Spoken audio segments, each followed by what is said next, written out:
I have had the opportunity to observe several teachers over the last 2 years, and they all plan in very different ways. But it is always evident when a lot of well-developed planning has gone into a lesson. Those classes always tend to run smoother and are more engaging for the students. You can see planning reflected in realia that is distributed throughout the classroom, such as classroom management organizers, chore charts, engaging bulletin boards, and other material resources. But you can also see it as integral parts of the lesson, like multifaceted worksheets, interesting PowerPoint presentations, and interactive projects. One of the best planned lessons I ever witnessed was a grade 6 Shakespeare lesson. The teacher, Miss Willis, had arranged to teach a unit on Shakespeare to her Korean ESL class. The kids took one look at the early modern English and started to rebel. They had enough trouble following modern English. They didn't think there was any way they could decipher Shakespearean English. Honestly, I felt they were right. This lesson seemed very overambitious to me. Miss Willis quickly regained control of her class, however. She had some other teachers come in and act out the scene with her. Then she broke it down into short segments and had the class brainstorm every concept that they could make sense of out of the passage she had chosen. Together, the class pieced them together and put them in sequence. I felt that this was a very good formative assessment because it allowed the teacher to see how her students' minds were working when confronted with a difficult text. In another lesson, she taught the kids how to craft Shakespearean insults and how to script a sword fight. By the end of the class, her students were crafting their own plays using Shakespearean language appropriately and effectively. She had turned a reluctant group of students into confident, engaged learners. I was very impressed. The reasons I thought her lesson was so effective were that her lesson started out with a motivating warm-up.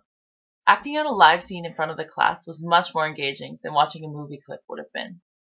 Then, using a tool like collaboration helped keep all the students on track with what the others were thinking, as well as giving them a larger pool to draw information from.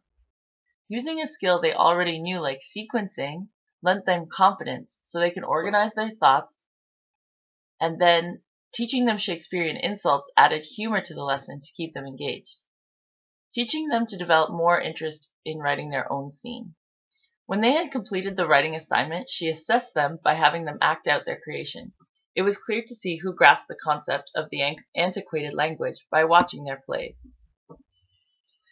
Characteristics of an effective lesson plan. Effective lessons need to be fun, especially with young students. You also need to have high expectations. Having confidence in your students will help them develop confidence in themselves. You need to scaffold lessons. Start with skills they already possess and build upon them. Always try to make your lessons interesting. Chances are, if you're bored teaching it, then your students are bored learning it. And make sure to scatter formative assessments throughout your lessons to check the comprehension of your class. Reflections on my own experiences with unit and lesson planning. Throughout this module, I have come to realize that unit planning is a complex process with many factors to consider. Backwards mapping is absolutely crucial if you want your unit to be cohesive. You also have to be sure to unpack your objectives effectively in order to meet all the facets of the standard. Then you need to take into account the diversity among your students when you are considering which methods to use in your lessons. There are so many different concepts to keep in mind while you craft your unit that it can be a stressful process. I was trying to keep innovative practices such as project-based learning and mobile and game-based learning in mind while designing my activities as well. Differentiated learning also plays a large factor in what activities and assessments you choose when creating a unit. Sometimes I would create an activity and then realize it was directed towards only one type of learner, and I'd have to go back to the drawing board to make it more accessible for a diverse range of students.